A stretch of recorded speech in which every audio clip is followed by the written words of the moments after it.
Hello everyone, welcome back. आज हम बात करने वाले हैं NICL यानी नेशनल इंश्योरेंस कंपनी लिमिटेड की। इन्होंने 500 पोस्ट के लिए, असिस्टेंट पोस्ट के लिए रिक्रूटमेंट निकाला है। NICL actually government of India की एक public sector general insurance company है।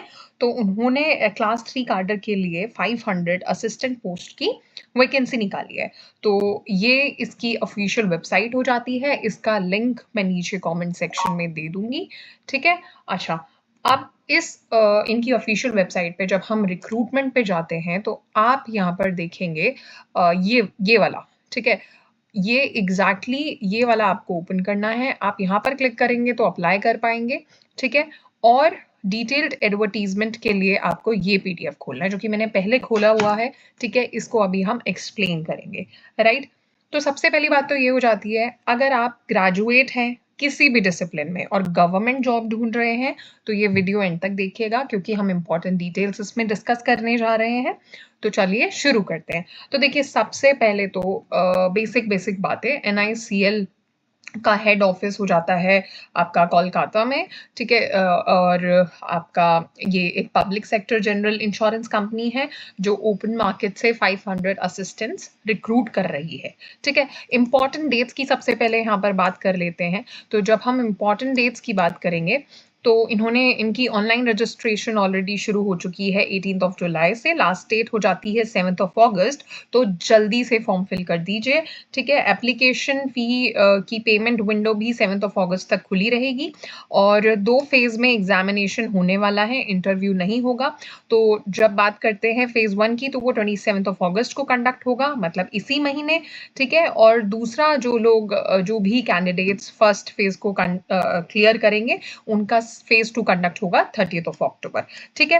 तो कॉल लेटर आप डाउनलोड, ये जो इन्होंने कॉल लेटर की डाउनलोड करने की डेट है वो बाद में नोटिफाई करेंगे ये। ठीक है। तो ये थी आपकी इंपॉर्टेंट डेट्स। ठीक है। अब देखिए, इन्होंने यहाँ पर स्टेट और union territory wise vacancy table भी दी हुई है। ठीक है। हर स्टेट के लिए, एक मिनट इसको थोड़ा बड़ा कर लेते हैं।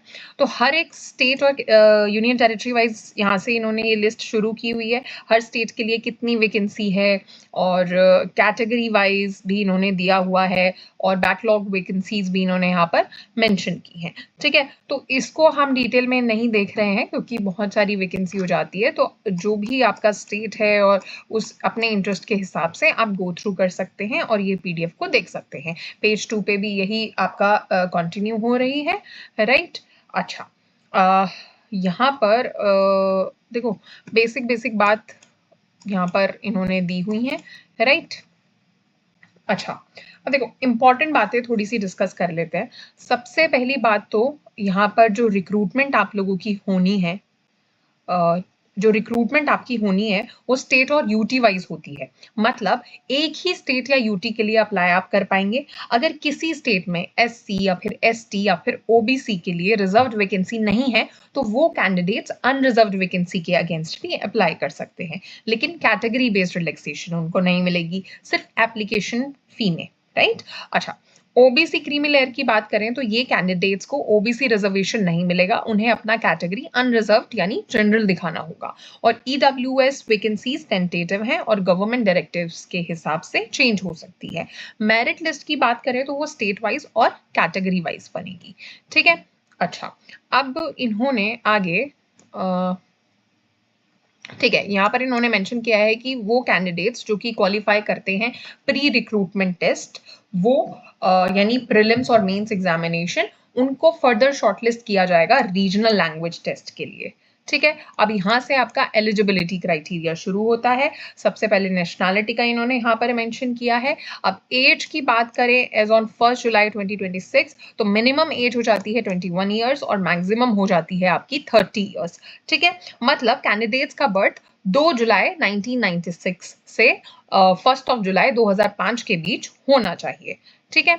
अच्छा, नेक्स्ट इन्होंने यहाँ पर एज रिलैक्सेशन की टेबल दी है, ठीक है, जिसमें देख सकते हैं आप SC/ST के लिए 5 साल, OBC के लिए 3, PWD जनरल EWS 10 इयर्स, वहीं SC/ST PWD के लिए 15 years, OBC PWD 13 years, ex serviceman अगर actual defence service period plus 3 years SC/ST, disabled ex serviceman के लिए 8 साल, मैक्सिमम एज लिमिट 50, ठीक है।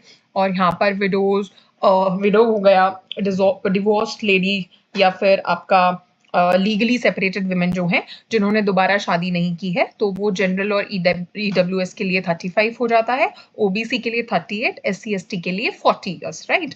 और कंपनी के एग्जिस्टिंग एम्प्लॉयज के लिए 5 साल। देखिए, इन्होंने साथ ही यहाँ पर एक इंपॉर्टेंट नोट भी दिया है कि क्यूमुलेटिव एज रिलैक्सेशन अवेलेबल नहीं है, मतलब आप मल्टीपल कैटेगरीज की रिलैक्सेशन कंबाइन नहीं कर पाएंगे। समझ गए? ठीक है, तो ये एक इंपॉर्टेंट पॉइंट था।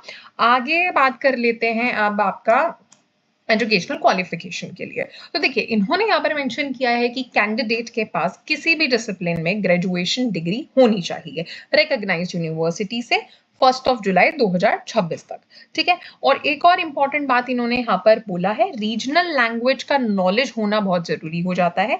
जिस भी स्टेट या यूटी के लिए आप अप्लाई कर रहे हैं, उसकी रीजनल लैंग्वेज पढ़ना, लिखना और बोलना आपको आना चाहिए। इसके लिए फाइनल सिलेक्शन से पहले रीजनल लैंग्वेज टेस्ट होगा और जो जो कैंडिडेट्स इसमें फेल होते हैं उन्हें डिस्क्वालीफाई कर दिया जाएगा, ठीक है।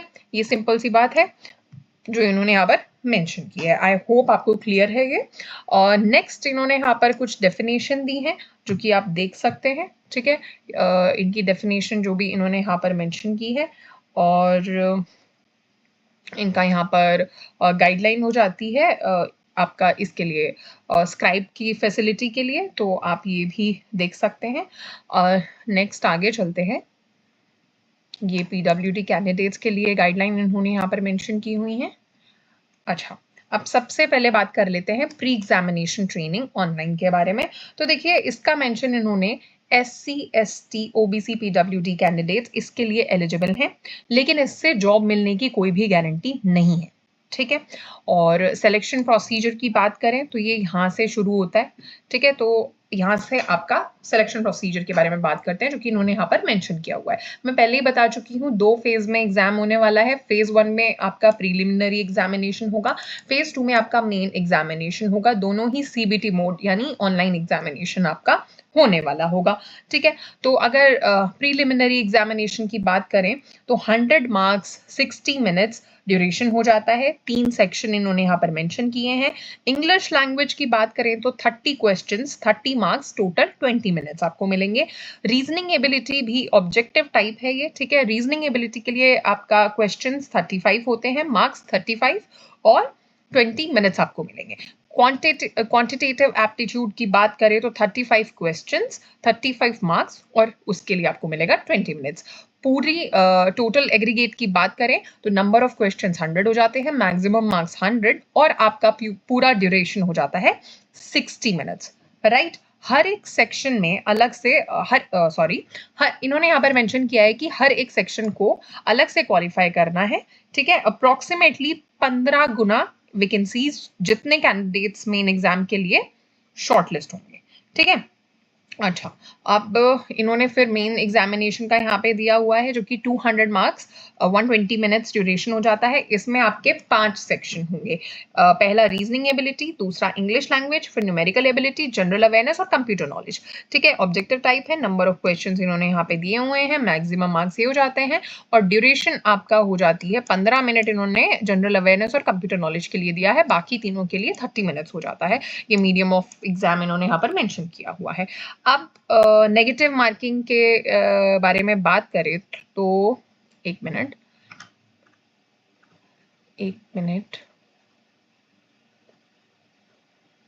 देखिए, नेगेटिव मार्किंग की अगर हम बात करें तो आपको गलत आंसर पे 1/4 नेगेटिव मार्किंग देखने को मिलेगी।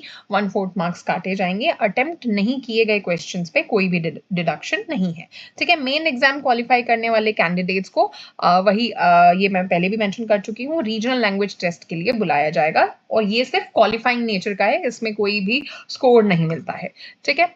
अच्छा, आगे इन्होंने यहाँ पर ये स्पेशली इन्होंने बोल्ड में यहाँ पर मेंशन किया हुआ है कि सभी के सभी डॉक्यूमेंट्स कंपल्सरी हैं, ठीक है। आपको कॉल लेटर लेके जाना है, अपना ओरिजिनल फोटो आईडी प्रूफ लेके जाना है, ठीक है। जो भी आपका कॉल लेटर में आप मेंशन करेंगे उससे मैच करता होना चाहिए, और उसका एक फोटो कॉपी भी, आपका जो आईडी प्रूफ है उसकी फोटो कॉपी भी इंपॉर्टेंट हो जाती है, ठीक है। वैलिड आईडी प्रूफ आप जानते ही हैं, PAN card, passport, driving licence, voter ID, Aadhaar card, college या यूनिवर्सिटी की आईडी, और ये लिस्ट इन्होंने यहाँ पर मेंशन की हुई है, ठीक है। और इसमें आपका राशन कार्ड और लर्नर्स लाइसेंस वैलिड नहीं होते हैं, ठीक है। अच्छा, नेक्स्ट इन्होंने यहाँ पे मेंशन किया है, अगर कैंडिडेट की शादी के बाद नाम चेंज हुआ हो तो गज़ेट नोटिफिकेशन या मैरिज सर्टिफिकेट ओरिजिनल में ही लेके आपको जाना होगा, इन केस आप अपना शादी के बाद नेम चेंज करती हैं, ठीक है। अच्छा, आइडेंटिटी वेरिफिकेशन की यहाँ पे इन्होंने बात हो गई, और ये हमने पूरा डिटेल में अभी आपको बता ही दिया है। अब बायोमेट्रिक डेटा की अगर हम बात करें, फेज टू एग्जामिनेशन के दिन बायोमेट्रिक डेटा, जिसमें थंब इम्प्रेशन, आपका आइरिस स्कैन होगा, ये सब कैप्चर किया जाएगा। फिंगर्स क्लीन और ड्राई रखने की एडवाइस यहाँ पर ये लोग देते हैं। रीजनल लैंग्वेज टेस्ट की अगर हम बात करें तो रीजनल लैंग्वेज टेस्ट के टाइम इन डॉक्यूमेंट्स की original plus self attested copies आपको लेके जानी होंगी, ठीक है, जो कि इन्होंने यहाँ पर मेंशन किया हुआ है, ठीक है। तो ये आप देख लीजिएगा। ओके, नाउ ये रहा, ठीक है। ओके, तो अभी इन्होंने यहाँ पे इसको काफ़ी डिटेल में दिया है, तो आप ये सब पढ़ सकते हैं। अच्छा, अब एग्जामिनेशन सेंटर की बात करें तो एग्जामिनेशन सेंटर की पूरी लिस्ट है, और ये इन्होंने जोन वाइज यहाँ पर दी हुई है। ईस्ट, पहले ईस्ट का दिया है, फिर नॉर्थ का दिया है, फिर साउथ, और फिर आपका वेस्ट होगा, ठीक है। तो स्टेट वाइज और सिटी वाइज दोनों तरीके से इन्होंने यहाँ पर मेंशन किया हुआ है। जैसे बिहार में इन्होंने काफ़ी सिटी मेंशन की हुई है, फिर झारखंड में, तो ये आप देख सकते हैं अपनी सिटी के हिसाब से, ठीक है, ठीक है। अच्छा, एंड दिस इज प्रोविजनल, इन्होंने यहाँ पर ये मेंशन किया हुआ है, राइट। अच्छा, तो ये आप देख सकते हैं। अब ये आपको यहाँ पर स्टार्ड नजर आ रहा है, कुछ कुछ सिटीज यहाँ पर स्टार्ड है, तो इसका मतलब क्या हो जाती है, तो जितने भी ये स्टार मार्क्ड सिटीज हो जाती हैं आपकी, ठीक है, फेज 2 के लिए भी सेंटर मानी जाएंगी, समझ गए, ठीक है। ये इन्होंने यहाँ पर मेंशन किया हुआ है, ठीक है। अब कंपनी के पास पूरा पूरा राइट है, सेंटर चेंज कर सकते हैं वो अपने डिस्क्रिप्शन पे, ठीक है। अच्छा, अब ये नोट आप पढ़ सकते हैं यहाँ पे। एप्लीकेशन फी की अगर हम बात करें तो ये आपका SC ST PWD और EXS के लिए निल हो जाता है, लेकिन all candidates other than this particular category, ये आपका 850 रुपीज आपको एप्लीकेशन फी देनी पड़ेगी, ठीक है, समझ गए, जिसमें आपका इंटीमेशन चार्जेस भी इंक्लूडेड है, राइट। हाउ टू अप्लाई की अगर हम बात करें तो सिर्फ और सिर्फ ऑनलाइन एप्लीकेशन फॉर्म ही एक्सेप्ट किए जाएंगे। 18 जुलाई से आपका ऑलरेडी स्टार्ट हो चुका है, लास्ट डेट हो जाती है 7 अगस्त। इन्होंने दोनों डेट को इंक्लूड करके चला है, यानी 7 अगस्त को भी फॉर्म फिल किए जाएंगे। कोई भी और तरीके से एप्लीकेशन को एक्सेप्ट नहीं किया जाएगा, ठीक है, तो सिर्फ और सिर्फ आपका ऑनलाइन किया जाएगा। डिटेल प्रोसीजर इन्होंने यहाँ पर दिया हुआ है। इंपॉर्टेंट पॉइंट्स जो कि आपको पढ़ लेने चाहिए बिफोर रजिस्टरिंग, तो वो हो जाता है आपका कि ये आपको डॉक्यूमेंट्स की ज़रूरत पड़ेगी, सिग्नेचर कैपिटल लेटर्स में नहीं होने चाहिए, ये डिक्लेरेशन आपको देना पड़ेगा, ठीक है। तो ये सब बातें यहाँ पे स्टेप बाय स्टेप इन्होंने मेंशन की हुई हैं, आप इसको गो थ्रू कर सकते हैं। और एप्लीकेशन का भी इन्होंने पूरा स्टेप दिया हुआ है कि इनकी ऑफिशियल वेबसाइट पे जाके न्यू रजिस्ट्रेशन करना होगा, ठीक है। हर एक स्टेप इन्होंने बताया है क्या क्या मेंशन करना है, क्या क्या चाहिए होगा, क्या क्या डिटेल्स चाहिए होंगी, तो इसको मैं डिटेल में नहीं बता रही हूँ, आप इसको बिल्कुल पढ़िए और फॉर्म फिल कीजिए, बहुत ही बेसिक बात है ये, ठीक है। अच्छा, पेमेंट ऑफ फ़ी की बात करें तो उसके लिए भी आपका काफ़ी ऑप्शंस होते हैं, ठीक है। यूपीआई भी होता है, क्रेडिट कार्ड, डेबिट कार्ड के थ्रू भी कर सकते हैं, तो वो भी आपको सारी इन्फॉर्मेशन वहाँ मिल जाएगी। और काफ़ी दिक्कत आती है लोगों को फ़ोटोज़ और सिग्नेचर अपलोड करने में, तो उसके लिए इन्होंने यहाँ पर बहुत डिटेल में गाइडलाइन मेंशन की हुई हैं, ये फॉलो करते हुए आप पहले ही फिल कर दीजिए। I have seen that, in fact I have personally experienced कि काफ़ी बार काफ़ी दिक्कत होती है, कुछ ग्लिच आता है और नहीं आपके डॉक्यूमेंट्स अपलोड हो पाते हैं, तो लास्ट मिनट रश को अवॉइड करते हुए आपको ये सब चीज़ें पहले ही कर लेनी चाहिए, है ना। अननेसेसरी स्ट्रेस लेने से कोई फ़ायदा नहीं है, तो इसको जल्दी से जल्दी भर लीजिए। आपको डॉक्यूमेंट्स को स्कैन करके भेजना होगा, ठीक है। Procedure for uploading the documents भी इन्होंने यहाँ पर डिटेल में मेंशन किया हुआ है, ठीक है, ये भी चीज़ आपको देखनी है। अच्छा, नेक्स्ट इन्होंने यहाँ पर आपका बताया हुआ है कि अगर कोई भी मिसकंडक्ट करते हुए पाया जाता है, ठीक है, वो गिल्टी होता है तो क्या-क्या ये स्टेप्स लेंगे उसके लिए स्पेशल इंस्ट्रक्शंस यहाँ पे इन्होंने मेंशन किए हैं कुछ पर्टिकुलर कैटेगरी के लिए, ठीक है। अच्छा, अब हम बात कर लेते हैं प्रोबेशन पीरियड की। तो देखिए, नए सिलेक्टेड एम्प्लॉयज मिनिमम 6 मंथ का प्रोबेशन पे रहेंगे, ठीक है, मिनिमम 6 महीने का प्रोबेशन इन्होंने बताया है। और इमोल्यूमेंट्स और सैलरी की अगर हम बात करें तो बेसिक पे स्केल आपका 36,290 से शुरू होता है इंक्रीमेंट्स के साथ, और वो आपका कहाँ तक पहुंच जाएगा, वो आपका पहुंच जाएगा 1,0865 तक जा सकता है, ठीक है। Initial gross salary metro city में अप्रोक्सीमेटली 53,000 पर मंथ होगी, राइट। और इसके अलावा आपको medical benefit, group mediclaim, leave, travel subsidy और बाकी स्टाफ वेलफेयर स्कीम्स भी मिलेंगी, ठीक है। फिर इन्होंने यहाँ पर आपकी जनरल इन्फॉर्मेशन दी हुई है, आप ये सब बिल्कुल पढ़ सकते हैं आराम से।